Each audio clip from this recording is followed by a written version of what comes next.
Então, Mariana, prazer em conhecê-la. Nosso primeiro contato aqui virtual, né? Trocamos algumas mensagens pelo WhatsApp. Então, prazer em Aham. conhecê-la. Em nome do Gestalo, nós ficamos muito felizes com a sua presença. Conseguimos articular ali um dia e um horário para compor a nossa semana, né, dos transtornos alimentares, com um tema Que tão bom. importante, inclusive. Então, obrigado pela gentileza e pela disponibilidade, tá bom? Ah, Eu vou passar para você a palavra para que você possa se apresentar um pouquinho, falar da sua experiência, da sua formação, e logo depois nós começamos o bate-papo de hoje. então tá joia. Boa noite para todo mundo que tá chegando aí. Dizer que é uma honra, uma alegria muito grande poder estar aqui hoje participando de um grupo de estudos em transtorno alimentar de Belo Horizonte, né? Isso é maravilhoso, essa oportunidade da gente ter isso aqui, né? Dizer que realmente é um universo que não foi fácil, né? E eu participei um pouco do desbravamento dele. Eu me formei em 2005. Comecei a trabalhar com transtornos alimentares em 2006. Então, eu fui a primeira nutricionista do Núcleo de Investigação em Anorexia e Bulimia do Hospital das Clínicas da UFMG. Eu tive 8 anos de experiência aí. Ei, gente, que tá chegando aí. Eu fiz o meu mestrado lá. Então, Mandinha, que delícia! Estou na docência, né? Então, também trabalhei comecei a trabalhar com essa área de saúde, de docência, né? A partir de 2010. Então, estão aí 11, 12 anos de sala de aula. E lá do HC, né, vivendo tanto como transtornos alimentares, não tinha nutricionista nessa época, não tinha grupo de estudos, tive a honra de participar com algumas discussões com a Ambulim, com o Genta, né, e algumas publicações, então foi algo bem legal. Então, falando um pouquinho por que a gente está aqui hoje para falar desse tema, atendo anorexia, bulimia e transtornos alimentares, então desde 2006, foi meu primeiro paciente, assim, de experiência mesmo, num serviço especializado de Belo Horizonte, né, de Minas Gerais, até hoje é. Uhum. Dali, então, aí eu, né, também sou doutora na saúde da criança e do adolescente, comecei a trabalhar no Ministério da Saúde, em alguns projetos, sou editora do guia para menores de 2 anos, sou professora universitária de graduação, pós-graduação, inclusive de várias disciplinas de transtornos alimentares, sou nutricionista materna e infantil, então atendo criança, gestante, adolescente, tudo, sou mãe, sou eu, assim, a Mari, tranquila, Laura, e é isso. Muito prazer estar aqui.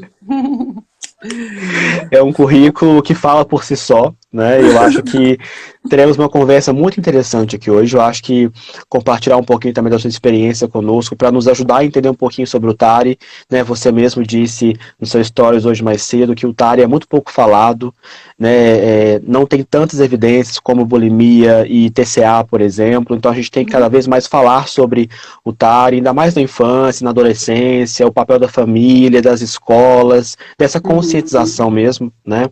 Então, vamos dar início aí à nossa. Quer comentar mais alguma coisa nesse momento Não, introdutório? é isso mesmo. Acho que é a Ah, gente então tá bom.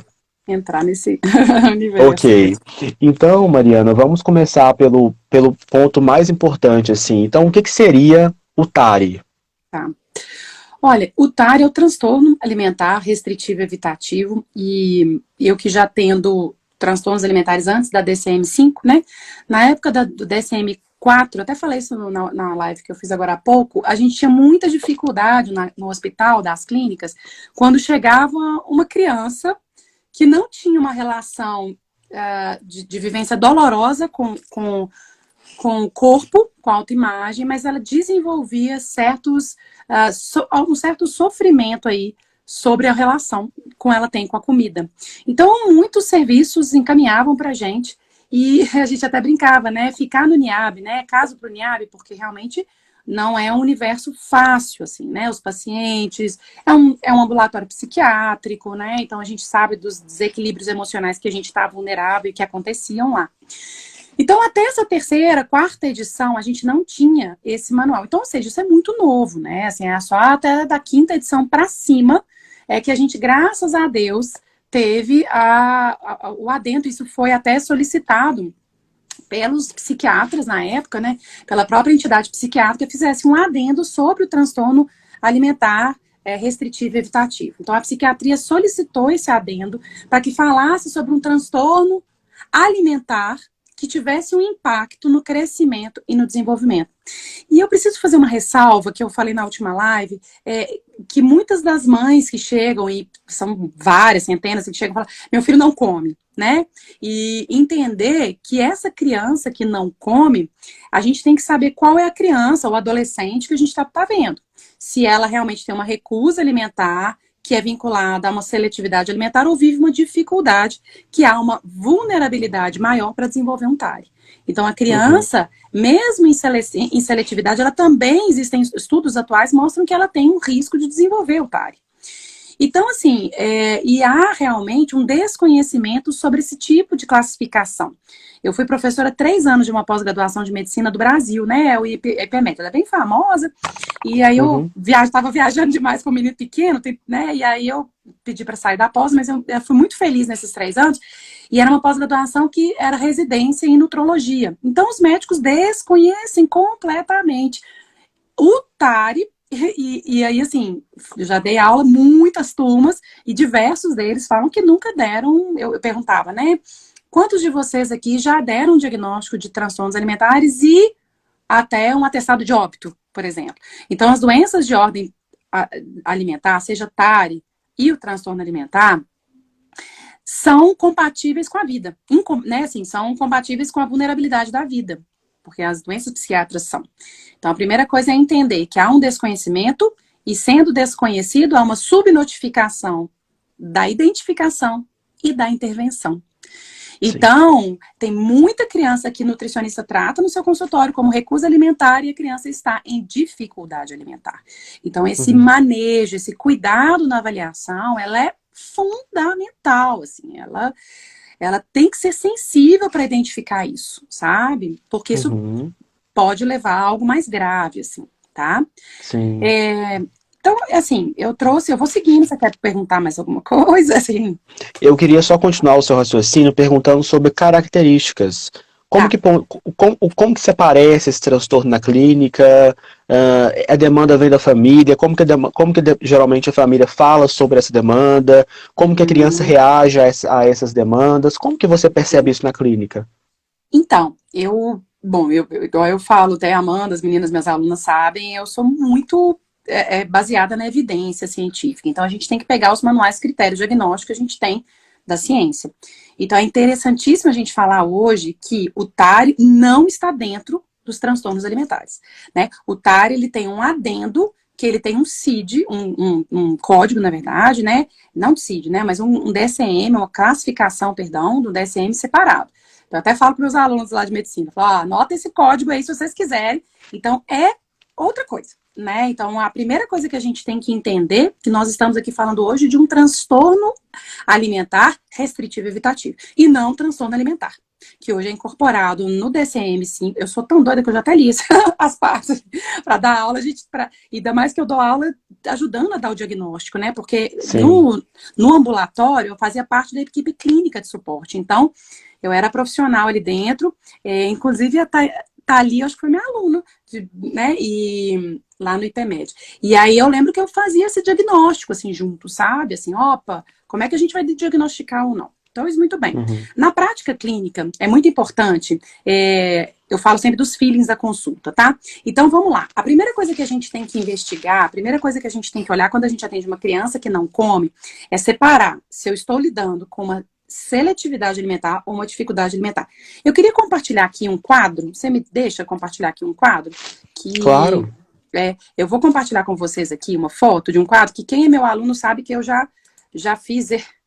Eu ensino esse quadrinho na anamnésia. Tem no próprio, né, cursos, enfim, né, que a gente tem um quadro de avaliação diagnóstica disso. Então, a avaliação, ela tem que, primeira coisa que é o mais importante é essa avaliação. A primeira avaliação parte do pressuposto onde é uma seletividade alimentar ou uma recusa a uma dificuldade alimentar. Então, eu não tô achando, não tem problema. Esse quadro foi publicado pela Sociedade Brasileira de Pediatria em 2020 pela Junqueira, que é uma fono maravilhosa, e ela separou. Então, 5 pontos fundamentais que a gente vai saber se a criança está com seletividade ou dificuldade se tratando do TARI. A primeira coisa disso é o estado nutricional. A criança que apresenta o estado, um comprometimento no seu crescimento, no seu desenvolvimento, em parâmetros bioquímicos, em parâmetros clínicos, aquela criança que ela não se desenvolve corretamente, ela perde peso, ela deixa de ganhar peso, ou ela tem alteração nessas frações de hemodinâmica cardíaca, que tem na anorexia, às vezes, ela pode ter na bulimia também, né?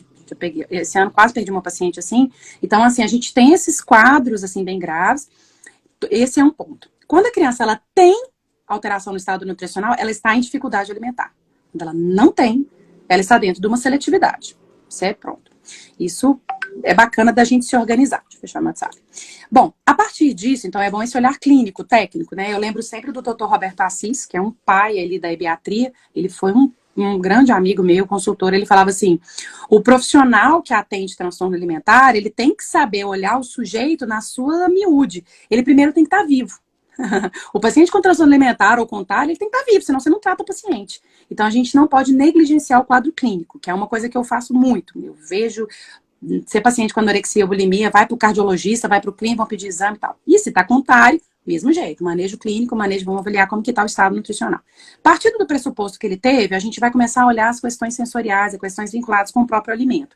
Então, se ele tem uma vulnerabilidade em texturas, por exemplo, em relacionar com o alimento sensorial, ele tem uma dificuldade daquele alimento, ele apresentou isso em algum momento na vida, a gente vai fazer essa avaliação dessa questão sensorial desse alimento. Então, a gente começa a observar se isso é possível, se ele está tendo, se ele não está tendo, se ele está acontecendo alguma coisa com aquela relação com aquele alimento. Às vezes ele não tolera, ele gosta, por exemplo, ele só gosta de comer o ovo, mas ele não tolera um ovo frito, é só o ovo cozido, ovo cozido, ovo cozido. Não tolera, ele tem uma rigidez em alterar a consistência daquele alimento. Então ele não tolera formas de apresentações diferentes também. Então isso é dificuldade. Quando a criança tolera, eu topo um ovo mexido, ovo cozido e tal, ok. Terceira coisa, assim, além disso, ele tem essa dificuldade sensorial, muita atenção no TARI, que ele pode ter dificuldade, então, em texturas vinculadas com o sistema tátil, com o sistema olfatório, com o sistema, né, assim, gustativo, visual, né, e auditivo. Então, ele tem essa desprogramação sensorial. Isso não sou eu que estou falando, até o DCM também traz isso. E é muito lindo isso, assim, quando a gente... Hoje é tão bom, gente. Hoje tem até uma revista de transtorno alimentar. Pensa em estudar isso há 17 anos, há 15 anos, não tinha. E é muito legal que hoje a gente tem recurso da medicina que mostra que há uma desconstrução da percepção sensorial no córtex gustativo, sensorial, do paciente com transtorno alimentar. E isso acontece também no TARI. Exatamente pelo jejum. O que leva a isso é o jejum. Então, é o jejum. O hipotálamo fala, não vai comer, então não sente mais o cheiro.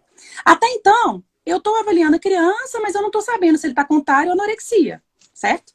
Eu sei que ele está em dificuldade, beleza. Desses pontos que Junqueira trouxe, que a SBP trouxe, um dos últimos pontos, e que eu acho que é o pulo do gato e feeling de consultório, como falei anteriormente, é quando há uma repercussão social do alimento. E aí, minha gente, o paciente ele para de querer socializar comida. Que é igual como diz Levi-Strauss, eu estudo tanto antropologia, sociologia, que a gente tem que estudar quando a gente estuda anorexia e bulimia, o alimento ele é um ato social. E quando ele começa, a criança de 8, tem crianças com TARI de 7 anos, de 6 anos, tem um casal de irmãos em São Paulo. Então, e aí a criança começa a recusar a socialização da comida, foge do ambiente, não quer comer, não quer lidar com esse ambiente alimentar, né? Pois muito bem. Se você observa esses sinais, a maioria desses sinais, você está diante de uma criança com dificuldade. Não adianta você dar um recursozinho, sabe, lúdico para ela comer. Não, ela está sofrendo. A partir do momento que ela está em dificuldade, eu tenho que entender do que se trata. Trata de um transtorno de processamento sensorial? Trata de uma anorexia? Trata de um TARI? Quando eu sei que é o TARI, né? É quando eu tenho essa dificuldade e ela tem uma repercussão de uma rigidez em aceitar esse alimento. E a maior grande diferença que a gente teve, graças a Deus, no DSM, entre TARI e transtorno alimentar, é a sua vivência dolorosa com a sua imagem corporal. E isso era uma coisa que eu vivia muito lá, assim, porque assim, o paciente com TARI, ele não sofre com a repercussão dessa comida que vai engordá-lo ou vai emagrecê-lo, isso não existe, assim. O que existe não é o medo, como se diz lá, medo deliberado em ganhar peso, uma vivência sofrida com peso. E isso não tem no TARI, assim. No TARI a gente tem outros critérios, que eu vou ler daqui a pouquinho para vocês, critérios diagnósticos. A perturbação não é com a imagem corporal, a perturbação é com a comida, com medo da comida. Sabe, assim, eu tenho uma vivência sofrida com essa comida. E essa que é o grande tchan dessa grande diferença aí. Tá? Sim, sim. E como que nós podemos pensar no mundo infantil e nessa ideia de uma introdução alimentar? Como que se dá esse processo? Como que as famílias podem pensar da melhor forma? Da onde as famílias podem ter essa concepção, essa conscientização? A pergunta é, por onde começar essa introdução alimentar? Ah, perfeito, assim.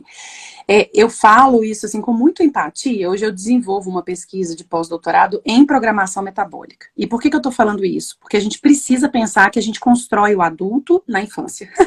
Nós somos reflexos da nossa infância. É isso. É mentira falar que o adulto cria o hábito alimentar na fase, né, na adultez. Não, é na infância. Você mudou o seu hábito. Você transforma seu hábito com a repetição do seu comportamento modificado. Tá, beleza. Agora, na infância, é o que eu falo, a programação dessa, para que isso não ocorra, desde a introdução complementar, né, até do manejo onde a gente tem o acesso dessa criança com o alimento, ela tem que ser empática, ela tem que ser amorosa. Eu estava falando isso até hoje, agora, assim, a gente precisa entender que comer é um ato social e que existem as fases para isso, sabe? Assim, então, por exemplo, a criança na introdução complementar é um marco do desenvolvimento pelo qual a criança, mais importante do que a caloria que ele vai comer, é a socialização daquilo que o outro também come. Então, a melhor forma da gente trabalhar isso é entender que para a criança não é fácil, sabe, Luiz? Assim, então, entender que esse momento da relação da introdução complementar, mais interessante do que o tipo de introdução complementar, vou fazer BLW, vou fazer isso, é bom BLW por causa da textura, é como que a família tá ali naquilo. Porque não adianta nada eu ter um BLW que, olha, é ótimo, sensorial, estimulando, mas se aquilo ali é doloroso e sofrido para a família, faz muita bagunça, a mãe briga, que droga, esse BLW, isso é péssimo. Se a mãe falar comigo assim, olha, eu faço mais amoroso uma papinha amassada do que um BLW que todo mundo estabelece como um padrão aí, que não existe, eu falo, filha, amassa a sua comida. Porque o mais importante é a relação que a criança observa do outro comer. E os neurônios espelhados, também até falo lá nesse curso, assim, os neurônios espelhados, eles são construídos na infância, principalmente na introdução complementar. Ele é estabelecido com o que o outro manifesta. Eu já tive criança que vomitava, porque a mãe era vegetariana, na hora que ela dava papinha com carne, ela fazia vômito. A criança ia lá e vomitava, e parou de comer carne. Então, assim, é muito importante essa relação na introdução complementar, seja despertar do comer mais do que o aporte calórico. A partir de 1 ano, 2 anos, a recusa vem, e muito cuidado com uma recusa que eu estabeleço não. A criança de 2 a 8 anos é uma criança muito vulnerável cognitivamente a entender sobre a recusa. Então, ela entende de 2 a 6 anos, que é a área onde o cérebro mais se multiplica na questão cognitiva. Então, ele aprende a escrever, aprende a ler, aprende a tirar fralda, ele tem uma independência do seu corpo, do autocuidado. E a mãe ainda fala, você tem que comer, se você não comer, você não vai crescer, você não vai ficar bonito, você não... E aí ele aprende o não. E aí ele começa a utilizar esse não no né? Do não. Não como? Então, não, eu não. Então, ele vincula o seu recurso né, cerebral, o seu circuito cerebral com esse não. O reforço negativo. Assim, ambientes invalidantes a nível relacional, Mariana, pode ser um fator de risco para não só o TARI, mas alguma demanda alimentar no decorrer da vida? Demais, vários. Eu tenho um estudo recente lindão, uma meta-análise mostrou isso, assim. Meninos que são expostos à recusa alimentar e essa imposição que a mãe tem, a chance de risco deles desenvolverem transtornos alimentares aumenta significativamente, assim, sabe? Então, mas aquela coisa, sabe, Luísa, minha prática clínica é do amor. Eu entendo quando uma mãe fala que meu filho não come. e que meu filho vai morrer, e que o pai chucha comida na criança, porque realmente o não comer, a gente tem que entender que para a mãe pode se revelar a fome social, né? Assim, a fome, nossa, pô, se eu falar assim, nossa, meu filho tá passando fome. Aí você já pensa numa pessoa da sua malha, desnutrido, passando fome, meu Deus, não tenho onde viver, não tenho onde comer. E quando você pensa nisso, você tem uma casa onde você tem um recurso e a criança passa fome, não é que ela passa fome, ela quer abrir mão daquilo para algo mais interessante naquele momento. Então, Sim. há um manejo de cobrança, de culpa, e eu sou muito da linha sistêmica, né? Assim, eu gosto muito, enfim, estudei psicanálise, porque no HC era psicanálise, mas assim, a linha sistêmica, ela traz e goza cognitiva para tratar esses pacientes, mas a sistêmica, ela justifica muito esse amparo da formação do comportamento. A criança, ela é criada em cima de uma lógica de um pai que aprendeu com o pai e a mãe a comer, uma mãe que aprendeu com o pai e a mãe a comer, um ser pequeno que recebe as informações de ambos e os avós interferindo naquilo que acha que é melhor. Então há o consultório de materno infantil é muito legal, porque vai mãe, vai pai, vai babá, vai avó, vai todo mundo. E se desenvolver um transtorno alimentar, eu falo assim, o paciente mais novo que eu tive lá com anorexia, a menininha que tinha, era com 9 anos mesmo, assim. São 9 anos, bailarina ela era oriental, pai e mãe sentadinho do lado e falando, ela tem que vencer o campeonato, ela tem que ser, não sei o que lá. E assim, uma rigidez, e essa menina quase morreu, ela não menstruou, assim, né, já diminui vamos dizer, os ciclos, né, e etc. Ela simplesmente não menstruou. Então, a Uhum. repercussão clínica foi grave, né? Já tivemos óbitos. Então, assim, a prática, hoje, atualmente, eu tenho alguns pacientes com otário, mas eu tenho um paciente que me preocupa muito, de 15 anos, um menino, né? Então, assim, ele vive com otário hoje, o pai e a mãe me procura, conversei com o pai antes de ontem, e assim, o meu filho, e ele perdeu 25 quilos, né? Então eu falei com ele, olha, nós vamos pensar em internar, né? E eu tenho um Uhum. recurso de amigos muito endócrinos, muito amigos, eu já mando, né? Aí os endócrinos falam, a Mari mandou, vamos ver se a gente interna, por causa da vivência. Eu falo, não tá bom, né? Não tá bom, vamos envolver, vamos internar. E porque ele não toma medicação, ele não aceita medicação, ele não aceita comer nada, medicação é mais difícil que comida. Então eu falei, nossa, nós temos que pensar na comida. Então há muitos, é muito sofrido a prática da intervenção. Então se a gente pode evitar, não espera chegar desse jeito, sabe? Assim, é muito Sim. bom. E continuando esse seu raciocínio sobre alguns casos muito complexos, como que você entende essa importância da equipe multi? Porque pelo que eu estou entendendo, é tão complexo que sozinho nós não damos conta mesmo, né? Não, aqui, É gente, necessária uma rede, não, pessoas. não, desculpa, Luiz, assim, isso é uma coisa tão, assim, e eu acho que isso tem que ser uma regra. Se meus pacientes, meus alunos, você está atendendo a anorexia? Então você já procurou outra pessoa para atender junto com você? Porque não atenda sozinho transtorno alimentar. É um tiro no pé. Porque é uma doença, um transtorno de base psiquiátrica e que tem assim, demandas clínicas, psiquiátricas, psicológicas, nutricionais, endocrinológicas, ginecológicas, se for mulher, enfim. Não se consegue, eu acho assim, na verdade, eu acho que o multiprofissional é fundamental, mas mais fundamental também é a intervenção interdisciplinar. Não adianta nada você ter vários profissionais pulverizados no caso. Então, todo caso que eu atendo, eu falo assim, olha, estou atendendo esse caso aqui, tá? Só para te falar que eu tô aqui, psicóloga, para te falar que eu tô aqui, médico, para te falar que eu tô aqui. Então, eu já tive, esse foi um dos casos mais graves que eu atendi na minha vida, como aí foi uma anorexia, que é irmã desse menino Contari. Olha que coisa para essa mãe. E essa menina quase morreu. Ela internou, né, assim, com IMC de 12, aquela coisa bem caquética. Foi um caso que ela não queria, eu tive que ir para o hospital para passar as fórmulas, passar sonda, aquelas coisas todas. E essa menina hoje está ótima, né? Assim, ela está em remissão, graças a Deus. Mas é um caso que eu tive diversas reuniões online com os casos, que eu, sabe, assim, com os casos, perdão, com os profissionais. Porque trabalhar sozinho com caso de transtorno alimentar é vulnerabilizar e negligenciar assistências necessárias para o seu paciente. Você Sim. negligencia a assistência. Assim, para mim Uhum. é isso. Assim, se você atender sozinho, você está negligenciando alguma coisa, né? Então, é muito importante ter outro profissional, tá? Sim, sim. E pensando nessa mesma ideia sistêmica, você comentou agora um pouco sobre a família.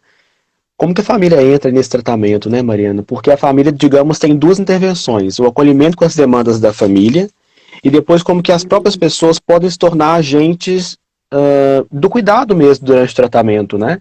Como que você percebe essa inserção da família no tratamento, ou dos cuidadores, digamos assim? Uhum. Bom, focando assim, independente seja o TARI, ou tá, né, TAS, ou enfim, na anorexia, bulimia, enfim, a gente tem que ser parceiros, assim, sabe? E a gente tem que ser empáticos, porque às vezes o paciente ele tá em vulnerabilidade clínica mesmo. Eu tenho muitos casos, eu tenho tantos casos assim na minha vida, assim, nesses 17 anos, assim, casos de pacientes que eu tive um dos casos, e graças a Deus foi só uma vez que isso aconteceu, mas, por exemplo, assim, casos que essa menina estava sendo abusada sexualmente, e a mãe sabia, e ela tinha 15 anos, e ela pelo avô, e a avô também, enfim, sabe? A mãe sentada lá de fora, então esse foi um dos momentos que era difícil dialogar. Por fim, graças só para, né, essa mãe foi afastada, conselho tutelar, né? Enfim, tudo deu tudo Uhum, assim, dentro do que é possível. E assim, sim. a família ela tem que ser parceira. Mas uma das coisas que mais Uhum, eu gosto dessa frase é até da Malha Varenga e tal, ela fala assim: tome para si a responsabilidade, porque eu falo assim, falar de primeira coisa que eu falo, que é uma coisa muito importante, é o profissional de nutrição ele tem que tomar muito cuidado de trabalhar com transtorno alimentar, porque ele pode, inclusive, ser um fator de risco para transtorno alimentar. Nós somos. Eu sei que a minha profissão né? A gente valoriza o culto ao corpo, né? A magreza, a alimentação muito saudável. A gente tem hoje uma linha, né? uhum, Muito um terrorismo alimentar e tal. Então eu falo muito isso, assim, olha, a gente tem que falar de corpo, a gente tem que falar de comida. Eu até brinco, mas a gente fala de alma, a gente fala de pessoa, eu atendo uma pessoa. Então eu tenho que sim. entender para ela do que ela dá conta de falar. Eu mais escuto do que falo, sabe? Assim, então, não tem um padrão de atendimento, igual esse meu paciente, a gente vai fazer, sei lá, tem quase um ano que a gente está junto, ele conseguiu recuperar 2 quilos, ganhou massa muscular e tal, e eu nunca prescrevi uma dieta. Ele nunca saiu do meu consultório com nada. Ele não segue, ele Uhum, falou, não vou. E sabe o que é? Ele falou, brincou comigo assim: a sua dieta, a sua folha foi só para me validar que eu tenho que comer. Por isso que eu preguei no meu armário. Mas a uhum, família, ela tem que confiar nisso.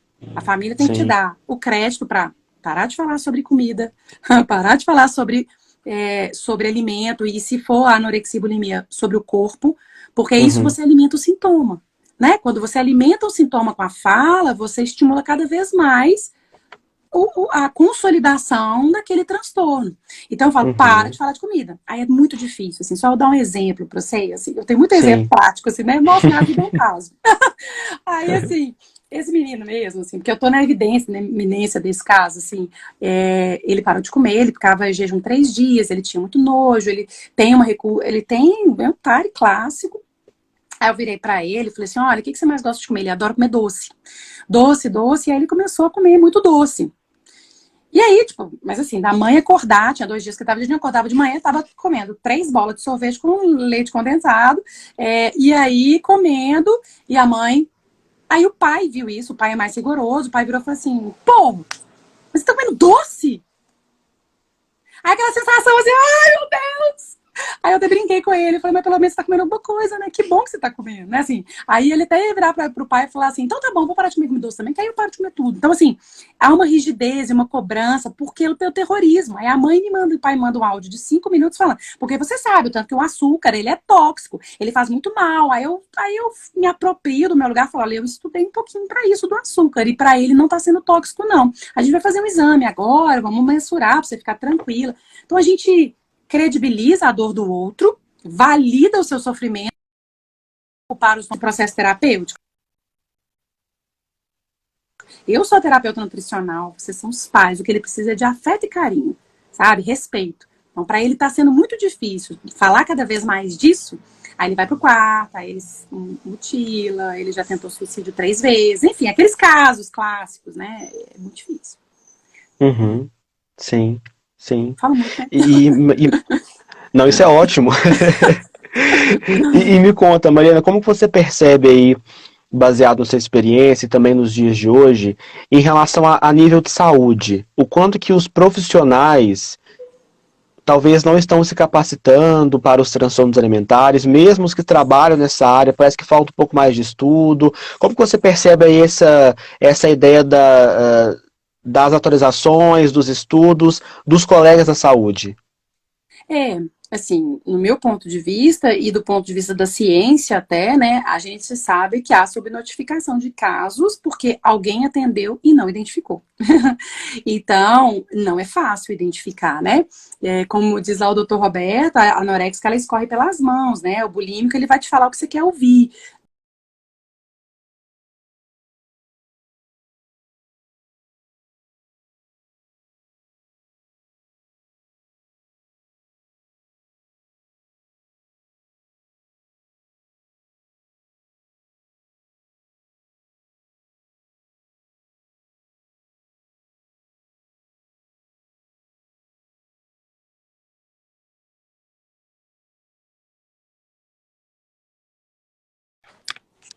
Oi, Luiz, voltamos? Vamos? Ah, Eu acho que meu sim. celular já esquentou até aqui. Eu fiz 2 lives seguidas, não tá dando conta não, tadinho. A live tá tão boa que até o celular quer dizer, olha só, o celular tá querendo pegar peça em nós. Pois é, Mas mas... voltamos. Mas é porque eu fui de 2 lives também. Bom, mas a gente estava falando dos profissionais, né? Uhum, E o que então, assim, o que eu percebo é que há uma subclassificação, subnotificação e uma dificuldade mesmo de identificar, porque, como diz o doutor Roberto, igual eu falei, né? A anoréxica escorre pelos dedos, a bulímica fala o que você quer ouvir. Então, assim, eles sabem exatamente o que está acontecendo. Ela sabe o que vai ouvir de você, ela sabe o que você vai querer perguntar, ela vai saber. Então, se a gente não tiver uma escuta refinada, de fato, a gente deixa passar despercebido. E eu gostava muito quando eu dava aula lá na IPMED para os médicos, e, poxa, a pessoa está estudando nutrologia, né? Já estava fazendo residência lá, eu levantava e perguntava: quem aqui já atendeu um transtorno alimentar? Pouquíssimos levantavam a mão. Aí eu virei para ela e falei: pois saibam que com certeza vocês atenderam, só não souberam identificar. uhum, Porque é sim, é mais o índice, né, vamos dizer assim, epidemiológico, né, que a gente tem nas estatísticas de alto índice de mortalidade. O transtorno alimentar vamos dizer assim, é um dos transtornos psiquiátricos que mais mata, né, é o transtorno alimentar. Então, assim, o TARI, ele ainda não é, porque assim, quando o paciente dá, e é subnotificado, porque o paciente dá entrada, por exemplo, falência múltipla de órgãos.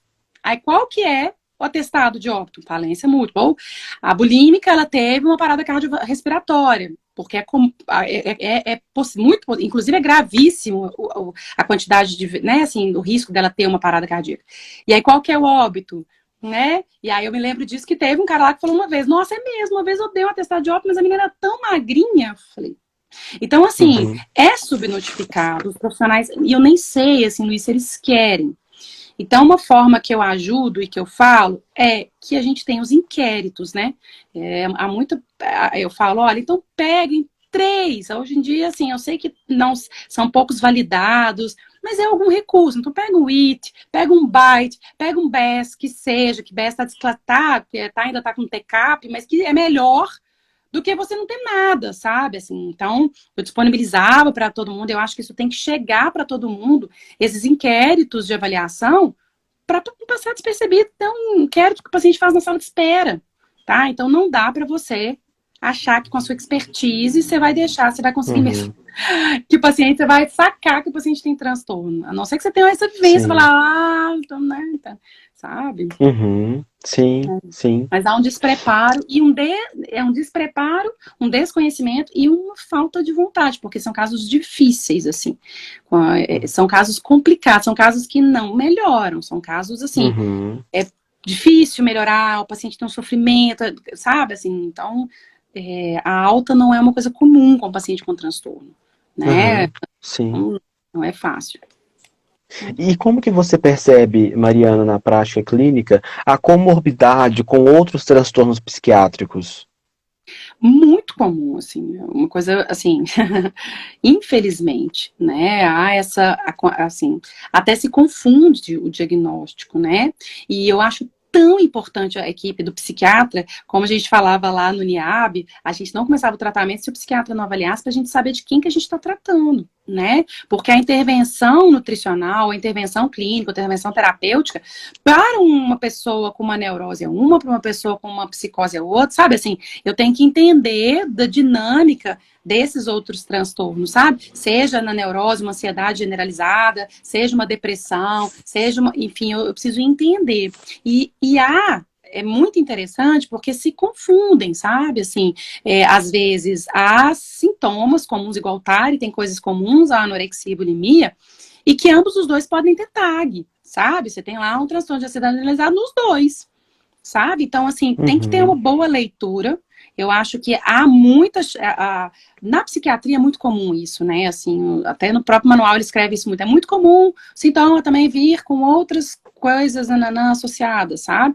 E o manejo medicamentoso, que é muito importante para a gente ter, é difícil, porque às vezes é um medicamento que é para uma psicose, mas a paciente está respondendo como ficando dopada. Então, eu tô com uma outra paciente minha com anorexia mesmo. A mãe dela ontem, estava conversando ontem mesmo, falou comigo assim, nossa, eu liguei pro psiquiatra, porque ela tá usando, ela toma...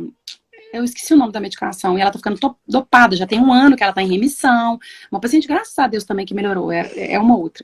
Então, esse medo de tirar a medicação, sabe? Assim, de saber porque o que evoluiu do anorexia? Levou uma depressão, a depressão leva à anorexia, sabe? Então, são transtornos que se falam, sabe? Assim. Sim, sim. E você tem percebido alguma porcentagem importante nessa fase ali do final da infância para a adolescência, transtornos ansiosos, depressivos, até mesmo pensando o mundo do jovem hoje em dia, o quanto que eles estão estimulados em vários aspectos, inclusive nas mídias, com os amigos, nas escolas e tudo mais. Como que você percebe aí essa questão social, o quanto que isso influencia o comportamento de um adolescente, por exemplo? Isso tem até estudos atuais mostrando que hoje a gente tem um aumento na incidência dos transtornos alimentares, exatamente por conta da mídia social. Então, tem um gráfico lindão num desses estudos, assim, Luiz, eu sou doida dos estudos, tá?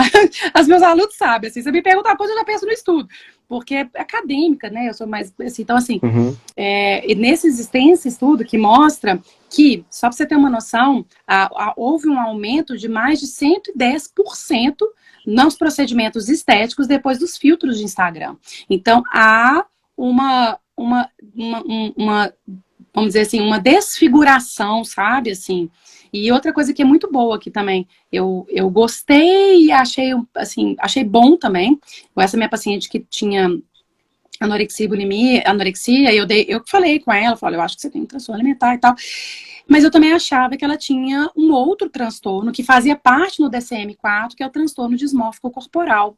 E a dismorfia corporal, ela tem repercussões ali na alimentação. Ela pode não ser uma anorexia nervosa ou uma anorexia, enfim, né? Onde a anorexia nervosa purgativa e tal. Mas ela tem uma repercussão ali na alimentação. Então, a dismorfofobia, ela vem crescendo, essas doenças psiquiátricas estão sendo criadas, construídas por essa mídia. E os jovens hoje, ele tem uma autocobrança. Na própria adolescência, né? A própria adolescência já é um despertar ali da autoimagem. Ele tem um universo que, pra gente, pra nutrição, eu falo muito com meus alunos, assim, há um sofrimento entre eu preciso ser socialmente aceito, então eu tenho que comer os fast food, essas coisas todas, mas como diz o querido sociólogo amigo meu, a mesma sociedade que fabrica a obesidade o rejeita. Mas se eu engordar, eu vou ser rejeitado, então eu tenho que ser magro. Como é que eu como Big Mac sendo magro, sabe? Assim, então há um conflito social muito grande desses jovens. Sim. Então há esse desequilíbrio, essa dificuldade. Teve um estudo no Reino Unido que mostrou que um dos fatores de risco para desenvolver transtorno alimentar é a escola. Né? A escola é um universo de risco, né? Onde tem os bullying, tem a questão dos estereótipos, a questão, né, da imagem, enfim. Então não é fácil. Sim. Ainda mais da pandemia, onde eu vivi o meu universo, né? Assim, foi desfigurada, assim, a minha imagem numa tela. E essa tela eu posso pôr do jeito que eu quero. mas na real eu não sou Uhum. assim. Então eu vejo Sim. muito paciente meu com compulsão alimentar de 4 anos. Eu tenho uma menininha de 3 anos com compulsão alimentar, assim, que eu encaminhei psiquiatra, psicólogo, e assim, ó, e tá comigo, ela começou com 3, agora tá com 5. Sabe, assim, de estar de uma compulsão mesmo, e a mãe não consegue aquela coisa, sabe? Sim. Então, já tive caso, por exemplo, de um menino com TEA que chegou para mim com compulsão alimentar e, na verdade, ele era bipolar. Então, o psiquiatra falou, olha, a compulsão está vindo pelo desequilíbrio do lítio, sabe? Então, assim, a gente tem que saber o que a gente está tratando. Então, é muito importante a Uhum. gente fazer uma boa avaliação, né? Sim, eu te perguntei sobre os adolescentes, também essas questões sociais, porque a gente sempre fala muito do TARI na infância. Como nós podemos perceber o TARI na adolescência? O que a ciência nos mostra sobre isso, Mariana? Tá. Os critérios diagnósticos, eu vou lendo aqui mais ou menos, vou explicando um pouco deles, tá? Então, assim, eu só vou Uhum. compartilhar a tela só para você, quem for da área da medicina e estiver aqui e quiser ler no DCM lá, sabe? Deixa eu até ver se ele. Ah, não, tá coisa. Então, tá vendo? É 307,59 ou Uhum. F50,8, tá? Então, eu vou falando porque eu tô segurando o celular, porque tá pegando fogo. Então, na verdade, há uma perturbação alimentar. Mas perturbação alimentar, acho que todo mundo. É difícil encontrar uma pessoa que não tem alguma coisa que não gosta, etc, tá? Mas há uma apatia ou falta de interesse com relação àquele alimento, né? Então, ele pode manifestar questões sensoriais, como eu falei anteriormente, sobre esses alimentos. Então, chega um jovem que não tolera determinadas características. Agora, uma das coisas que é muito característico é, às vezes, o paciente contar, ele chega numa perda de peso, ele não ganha peso suficiente, ele deixa de crescer. Ainda mais na adolescência, que a gente tem um estirão pubertário, onde ele tem a demanda absurda do seu tecido corporal, ele acaba parando de ter o substrato para esse crescimento. Então, ele é mais vulnerável a esse emagrecimento. Não é um emagrecimento proposital. Entende? É um emagrecimento de consequência, sabe? Assim. Então, ele tem uma deficiência nutricional significativa, então os parâmetros bioquímicos de deficiência são comuns, podem ter. Há uma dependência, às vezes, de suplementação, então o paciente às vezes precisa de um suplemento para começar a ganhar peso, aquela coisa toda. E tem uma alteração na função psicossocial, sabe? Assim, ele tem uma dificuldade interacional. Então, esse meu Uhum. paciente, estou pegando esse paciente porque não é comum menino com TARI, né? Eu já atendi muitas meninas, mas menino já, mas assim, de 15 anos, né? Então, ele, olha que loucura, ele sai, vai pro shopping, almoçar com os colegas, mas ele gosta de ver os outros comendo, mas ele não come, ele acha Hum. legal tá ali. Então, isso já é um bom ponto, assim, porque a pulga atrás da orelha Sim. começa quando ele não quer mais ver os outros comer. Porque ele não tolera essa mensagem no cérebro dele. Então, isso eu falei com ele, olha, isso é um bom ganho, tá? Bom, há uma perturbação, né? Não é mais bem explicada pela indisponibilidade pelo alimento, ou ele culturalmente acha que o alimento não vai ser bom para ele. Alguns pacientes falam comigo assim: a comida me deixa suja. Isso é uma fala muito comum na anoréxica, né? A comida me deixa suja, eu me sinto sujo quando eu como. Mas no TAR ele também tem essa fala, sabe? Assim, a comida me faz mal, ela vai me sujar por dentro. Então há essa imagem da sujeira, sabe? Assim. Então, o que a gente fala, não há evidência com relação a outro critério. Não há evidência sobre a forma corporal, tá? Não é vivenciado como na anorexia e bulimia. Então, isso é um ponto bem de destaque, assim, para diferenciar dois transtornos diferentes, assim, tá? Porque, por exemplo, no TARI, você pode falar de manejo dietético. Na anorexia e bulimia, não. Não, você vai falar de comportamento alimentar. Então, é Uhum. outra coisa. No TARI, você fala de comportamento alimentar, mas você pode propor terapêutica de intervenção alimentar. Então, isso é muito legal, sabe? Assim, é bom você saber do que você está lidando, tá? Bom, e é importante quando a gente exclua outras doenças. Então, o paciente, por exemplo, não come porque ele tem um outro tipo de transtorno, ou uma outra doença, ou ele tem alguma outra coisa que não tenha associação com isso. Tá? Então, eu falei os critérios diagnósticos, que na prática clínica, às vezes, é muito sutil, Luiz, assim, para o profissional ver. Então, assim, eu convido os profissionais a estudarem mais sobre os transtornos, seguir o gestalo, né, que vocês estão sempre atualizando, e realmente estudar do que se trata ali, né? O TARI, Sim. ele é uma condição que implica em sofrimento para o paciente, sabe? Assim, e o TARI, existe uma evitação em comer, existe um sofrimento em comer, existe algo de medo de comer, medo de sufocar. Às vezes a criança passou por um... Olha só, eu tive um caso, eu sou a doida dos casos, igual eu te falei. Tive um caso de uma criança que fez uma cirurgia de adenoide e ela começou a não comer, porque ela tinha pavor. Uhum. Ele comia papinha da Nestlé. Ele tinha 6 anos, 7 anos. E aí, no dia que eu fiz até uma visita nesse caso para eu entender a logística. Já tem muitos anos esse caso. E aí, quando eu fui lá, a mãe e o pai, sentado na mesa, virou para mim e falou assim: ele algum dia na vida vai poder sentar numa mesa, ele vai poder comer, por exemplo, uma batata frita com um sorvete, uma batata frita com uma carne e um sorvete, sabe? Assim, porque o alimento ele é social, a gente tem que tomar cuidado. Eu falei, vai, batata frita tudo que você falou isso aí é ótimo, faz bem pro, vamos dizer assim, pro social também da criança, não é só da nutrição que a gente tem que olhar. E aí, rapaz, eu vou te contar uma coisa, que esse menino, quando eu ia entrar nessa casa, esse menino entrou em desespero. Falei, ela é nutricionista, ela vai me mandar comer, ela vai me mandar comer, ele gritava. Aí ele gritava assim na porta, sai daqui, sua bruxa! Eu falei, não, mas eu sou legal, eu não sou bruxa. Aí eu entrei, tava jogando PlayStation com o menino, deu tudo certo. Então ele não tem um sofrimento do corpo, mas esse menino, ele teve um trauma, porque quando ele fez cirurgia, ele quase engasgou e ele passou a vida Uhum. inteira comendo a papinha. Só para complementar, como que eu fiz com esse caso, por exemplo? A confiança dele era na papinha. Aí o que eu fiz?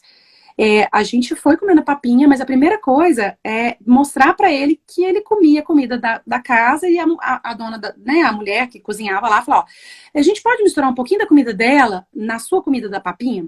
Ele pode. Então você está entendendo que não é que ele vai comer muito e vai engordar, ou ele vai ter que comer e ter um comportamento compensatório, igual na bulimia ou no TK, alguma coisa assim, né? Não, ele não tem essa sensação de culpa nem nada. Ele tem a sensação de, tipo, medo. E tem até culpa, mas ele tem medo, assim, uma reação. E aí ele foi aceitando. Então, à medida que eu coloquei lá 200 ml, aí depois 200 não, eu coloquei 50, depois 100, 200, aí até que ele comia a papinha no copinho da Nestlé, mas a comida da mulher, da ajudante, né, do lar. Aí depois eu falei com ele, agora vamos desvincular do copinho, do potinho? Aí ele, vamos. Aí eu pus, vamos pegar um potinho um pouco maior, porque o prato é muito grande. Então, entende? A Uhum. assistência é diferente. Aí a gente colocou no potinho. Aí ele colocou. Aí, para evoluir a textura, por causa do sensorial, a gente pôs um prato grande. Nesse prato grande, eu falei assim: você topa sentir só o arroz ali dentro? Topo. Aí ele foi. E depois de meses e meses, ele evoluiu no arroz, depois o feijão. Aí ele aceitou o arroz, mas a papinha. Sabe? Então a gente vai ter recaída. Recaída faz parte do tratamento, né? Todo tratamento psiquiátrico tem que ter Sim. recaída. Aí eu falo, vai ter isso, mãe, fica tranquila. A recaída, a mãe fica desesperada. Não, faz parte. E aí você vai mostrando que essa criança vai criando esse limite com a comida de compreensão daquela comida. E aí hoje ele come a batata frita com carne. Então Que é isso. vitória Depois de nesse alguns caso. meses, nossa senhora, a mãe mandou mensagem outro dia. Ó, o pequeno tá ainda magrelo aqui, mas já come. Já é seletivo. Uhum. Falei, menos mal, é seletivo, tá ótimo. Sim, sim. Né? E você está comentando um pouco da intervenção também nesses casos, né? Você Sim. já comentou conosco hoje um pouco mais cedo sobre a importância da família, da equipe multi. Como que nós podemos pensar em linhas gerais, porque cada caso é um caso, nas intervenções? Por onde a gente começa nessa introdução, ou talvez nessa reintrodução alimentar, bem aos poucos, com uma certa Uhum, dessensibilização por parte dessa criança, do adolescente, da família também. Por onde uhum. começamos, assim, em linhas gerais, Mariana? Bom, então ótimo, Luiz. Assim, em linhas gerais, a primeira coisa, seja anorexia, seja bulimia, nessas minhas décadas aí de trabalhar com esses transtornos, não vulnerabilizar a vida. Então, a primeira coisa que eu penso eu tenho que alcançar um estado de sobrevida. Como diz o Dr. Roberto, tem paciente viva, você só trata quando o paciente está vivo. Então, o TARI pode chegar a um quadro grave de desnutrição, na anorexia também, na bulimia também. Então, a gente tem que dar. O primeiro caso é mostrar para esse paciente assim, a necessidade que atualmente ele está. Então, eles aceitam. Eu nunca tive um caso que não aceitou. Assim, suplementação, quer dizer, nunca é ótimo, né? Estou acompanhando agora um que não está aceitando. Mas, assim, sempre aparece para mim, nos casos diferentes. Mas na maioria das vezes, os pacientes aceitam a intervenção clínica. Então, o primeiro passo, a intervenção clínica é muito fundamental. Junto com a intervenção clínica, a intervenção psiquiátrica. E são 2 pontos fundamentais. E aí, se você me perguntar assim, qual é um suporte muito importante? A psicologia. Então, assim, mais do que a nutrição é muito importante também. Mas não adianta nada se eu não tiver uma terapia. Isso era até um desespero, porque tinha paciente que fazia um bom vínculo e tinha uma transferência comigo. E eu sou nutricionista, né? Eu precisava que ele tinha uma escuta refinada para intervir na fala. Eu falei, eu sei te ouvir, mas eu não sei intervir no que você me fala. Eu preciso que você acompanhe. E o paciente tem uma certa resistência, enfim, né? E aí, isso é a primeira linha de tratamento, essa intervenção multidisciplinar e esse amparo do corpo, aí para a gente tratar agora a questão da relação emocional que ele tem com aquela comida, nos casos do TARI, né?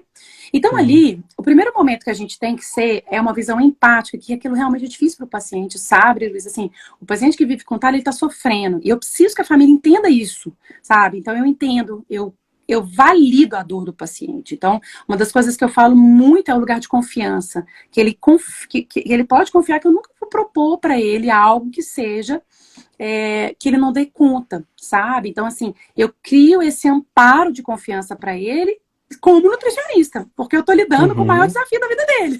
Eu sou um profissional que ele não quer que é isso, sabe? Assim, então eu tiro desmistifico o meu papel e falo, cara, eu tô aqui para te ajudar, porque eu sei como isso é difícil para você. E esse universo que você entra, você acorda pensando nele. Há um circuito cerebral disso. Então, a primeira coisa é esse vínculo da confiança. No TARI, tá? A gente, na anorexia e bulimia eu faço diferente, mas no TARI, geralmente, eu identifico quais são os alimentos que eles gostam. Seja o doce, seja bala, seja sorvete, porque a gente não tá falando aqui, né, de um caso nutricionalmente. Agora, não, a gente tá falando de um caso que tem uma dificuldade, um medo de comer. Então, é o doce? Então, tá. Então, eu falo, então nós vamos começar com esse doce. Então, eu tenho uma formação em Mindful Eating, então, assim, eu trabalho um pouquinho com isso no consultório com eles. E aí, mas eu trabalho muito mais a conscientização daquilo que ele dá conta e da reestruturação do pensamento negativo, sabe? Assim, gosto muito dessa linha do cognitivo. Olha, vamos tentar reestruturar aquela sua linha de raciocínio. E aí, uma vez eu falei com um paciente, eu falei assim, nossa, eu faço muito isso no meu dia, é impressionante como o tempo todo eu tô no meu pensamento negativo, assim. Então, eu vou, assim, muito no que o paciente dá conta. Então, já tive caso que um menino bulímico chegou para mim e falou assim, doutora, eu só tomo Coca zero, não vou tomar mais nada. Eu lembro disso, que eu pensei no dia que eu tava pegando o meu diploma, eu falei, agora eu vou rasgar o meu diploma, eu falei com ele assim, mas uma vez por dia você pode tomar Coca normal? Porque você fala, né? Aí eu falei, pode ser uma Coca normal? Pelo menos o almoço, aí pode ser uma latinha? Pode ser uma latinha. Então, os combinados só existem quando há transferência. Vínculo. Se você não estabelece o vínculo, a transferência, a confiança no que você está falando, o paciente não faz. O paciente simplesmente ele vai embora e fala, não vou fazer nada do que ela está falando. Então, eu preciso dessa confiança para saber qual é a melhor forma de trabalhar, né, de ajudá-lo. Então, o primeiro momento é estabelecer uma linha de confiança e dentro daquilo que ele dá conta, programar aquilo para ele. Então, pelo menos 2 vezes por semana, esse paciente mesmo, eu falei com ele, olha, ficar em jejum 2 dias é muita coisa. Tudo bem um dia? Sabe, assim, é isso. É combinar jejum de um dia, você pensa, né? Então, tem que tomar muito cuidado, por exemplo, né? O paciente, ele pode ir num profissional e falar, não, eu faço jejum intermitente. E é um paciente com TARI. Então, isso é muito sério, sabe? Então, assim, esse paciente mesmo, ele até falou, tem jejum intermitente. Eu falei, mas no seu caso, a gente tem outra questão. Então, é isso, assim, é isso. E aí, a gente vai evoluindo com esses alimentos, que ele dá conta de comer, vai monitorando os exames, vai monitorando ele ali clinicamente e vai introduzindo o que ele dá conta de comer. É sempre é muito empático, assim, é respeitoso, assim. O que você dá conta? O que você consegue? A dieta tem que ser, eu sempre falo essa frase, a dieta é boa para o paciente, não é para mim. É o que você consegue, não é o que eu acho que é bom para você. O que você acha que é bom para você? Eu tenho um caso de uma menina que foi um dos casos também muito grave, que ela falou que tinha decidido que a anorexia ia matar ela. Ai, desculpa contar esse caso, assim, mas é porque eu me lembro disso, assim. Ela pegou a folhinha de dieta e ela falou assim, você jura que eu não vou engordar? Você jura pra mim que isso aqui não vai me engordar? Você jura? Ela, assim, ela respirava uma água com gás, ela tirava foto e me mandava. Então, assim, eu falei, e aí como é que você jura, né? Você falou, não tem como jurar, mas você confia em mim? Entende? Então, assim, isso é importante do paciente ter essa confiança. Sem confiança, você não faz nada. Sim. É isso. Então, o que você está dizendo é justamente essa importância desse vínculo terapêutico, dessa aliança terapêutica com a Isso. criança, com a família também, né? E talvez aí, digamos, entre aspas, no segundo momento, uma certa exposição introspectiva a essa Uhum, alimentação, ao que ele dá uhum, conta de fazer, a textura, se for o caso, uma cor, uhum, enfim. Então, sim. essa ideia de uma introspecção mesmo. É, exatamente. E aí é muito interessante porque, por exemplo, quando há alteração de texturas, há um TARI pelas texturas, pela questão sensorial, teve alguns estudos mostrando que as pacientes anorexia, ou paciente que não anorexia, mas a paciente em jejum, ela tem uma diminuição da percepção sensorial. Então, ela não sente mais cheiro das coisas, ela não sente mais o gosto das coisas. Então, ela não precisa comer para sentir fome. Você não precisa comer. Sabendo da neurociência, a gente pode perfeitamente falar. Gente, todo mundo que está assistindo essa live aqui agora pensa na comida que mais gosta. Você já saliva a sua boca. Isso é neuroquímico. Então a gente estimula essa conexão neuroquímica com metodologia aí sim, né? Trabalhando essa questão da conexão com a comida que ele dá conta e sensorial. Estou falando do caso sensorial, né? Então, assim, trabalhando texturas, confiança, essa questão assim que ele tá cheirando, do que ele dá conta de pegar, do que ele dá conta de ouvir, do barulho do chocolate sendo aberto, sabe? Assim, eu Uhum. faço isso, então, assim, é muito legal, sabe? Assim, do chocolate, da Sim, embalagem, né? Sendo aberto, para ativar essa claro. memória gustativa, né? Justo. E sobre a intervenção, Mariana, como que a ciência nos embasa sobre protocolos? Tem algum mais recente? Qual que é o último lançado pelas pesquisas? O que que você pode nos dizer sobre isso? Sim, assim, a associação, né, pelo menos a americana de psiquiatria, ela recomenda, né, não só ela, então a gente teve as duas últimas publicações mais atuais, além da APA, a gente teve também um guidelines canadense, muito bom, eu posso compartilhar depois. Ah, você deve ter, né? E um outro guidelines alemão. Esse é sensacional. Hum, E aí, esses dois guidelines, eles trazem pra gente, eles indicam fortemente a terapia cognitiva comportamental, sabe? Assim, como um manejo melhor de intervenção, sabe? Assim, é uma das coisas que eu acho que a gente, às vezes, esbarra na minha prática clínica, porque nem todo mundo, nem toda mãe, ela topa colocar o filho nesse tipo de terapêutica, assim, né? Então, às vezes, e como eu estudei um pouco da psicanálise, a gente sabe que às vezes não é o melhor recurso, né? E assim, com todo carinho e respeito à psicanálise, eu sou fãzona do estudo psicanalítico, mas para esses casos, não sou eu que estou falando, são esses guias, essas entidades sugerem, né? A TCC. Então, a TCC a gente pode trazer para minha prática. Eu amo, assim, as práticas cognitivas, né? Assim, reestruturando essas conexões do pensamento, do momento atual, das entrevistas semi-estruturadas ali na minha consulta, o paciente eu já sei o que ele vai fazer, eu trabalho essa relação dele com ele mesmo, com esse corpo. Quando é criança, em compulsão, então eu desenho o corpo dela numa cartolina e falo, agora vamos trabalhar esse corpinho, sabe, assim, sua relação com a comidinha nesse corpo. Então, assim, nós temos que a gente fala, né? A gente tem que estudar um pouco das outras áreas, porque, não sendo, não, claro, né? Mas é um pouco da transdisciplinariedade, né?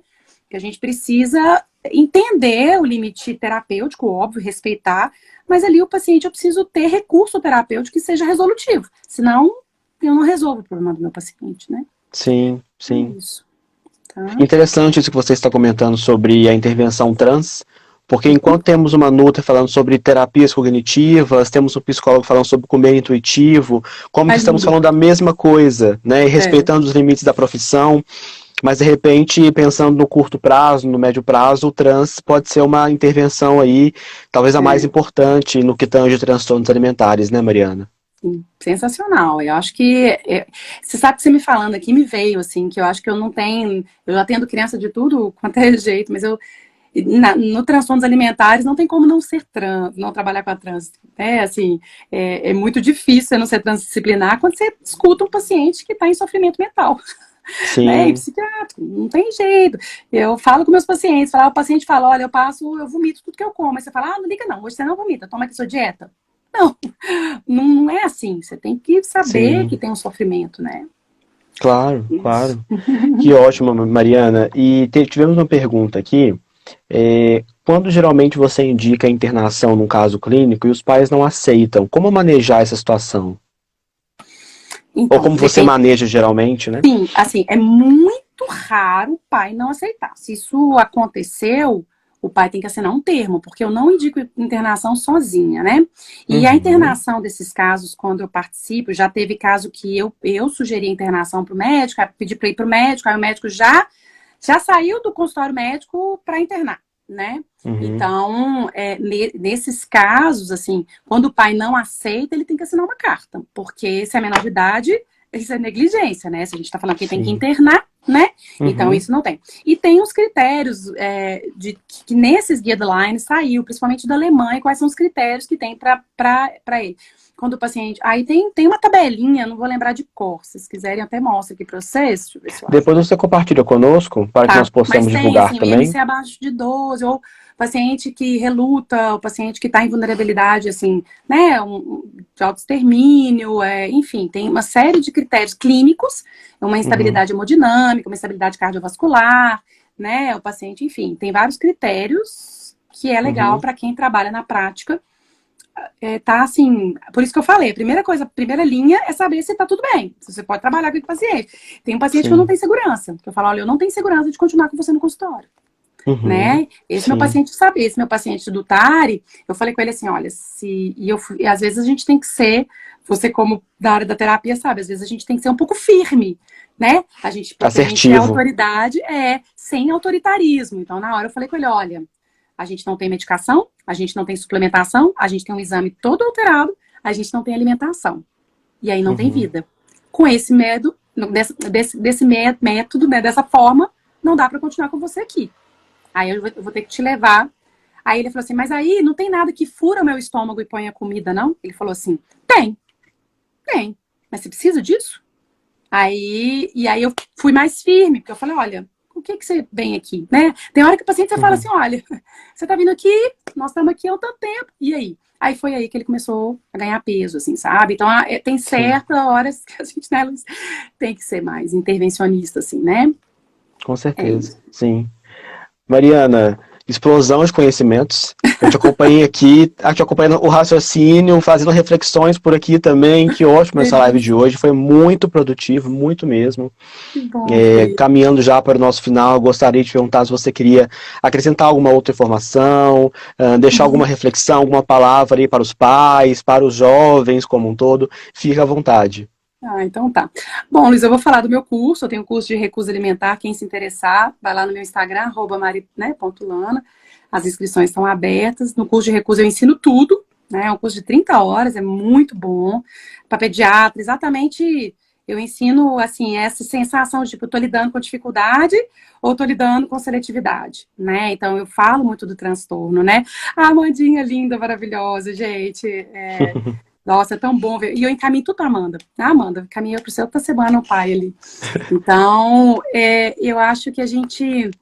Eu gosto muito de uma frase, assim, que para mim define muito minha prática clínica, assim.